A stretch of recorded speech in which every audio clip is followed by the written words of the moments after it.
Syukur ke Allah ulun pesah dalam haba, selawat ulun siprek ke Maulana. Sabo nazam ujung lumpam dalam mereka, malaikat nan lun ikat banyak khaba. Malaikat nan lun ikat banyak khaba. Wajib turi muda-mudi dalam dunia, malaikat tak pesapat dalam dada. Nasib lodro betatu so tanyo hamba, mehan rugo cit mepalau hai saudara.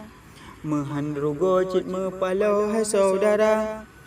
Puntat Jibril hali-hali wahyu gebah, niba Nabi putran wasiyu basigra.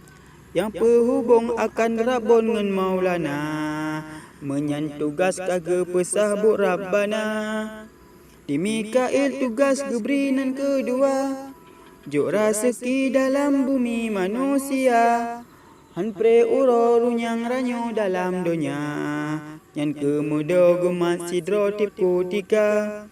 Le Israfil yang kameri hai saudara, o kiamat ge pelingat sangka kala.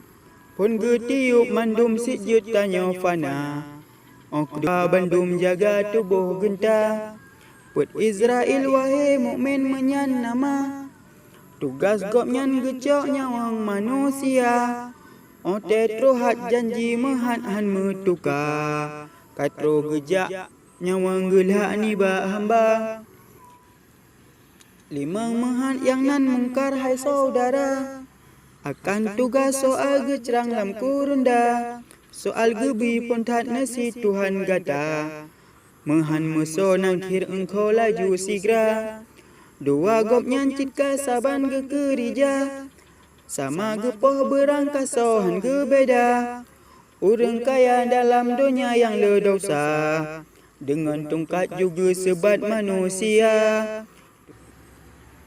Tujuh rakib silap-silip amai temah, gopnyan saling gepe sunting akan pahala.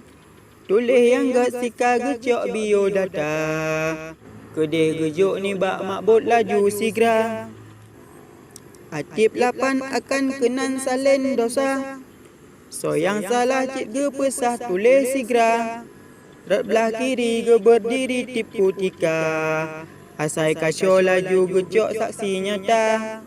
Kesi kurung wahai urung lun mahaba, yang nan malik pintu meblik gopnyan jaga. So yang getik cit kaguwit lam nuraka, menyan tugas Allah pesah tipu tika. Yang ke-10 ulun putruh dalam rika, yang nan Ridwan tugas gopnyan jaga syurga. Uro malam tugas sinan hai saudara, oleh Allah geyu pesak yang lefala. Alahai po ulun pujo si Rabbana, kasa leso sabo rampo yang ulun bah. Kesiplo dro citka meso ulun padra, dalam karang padarakan lonca litra.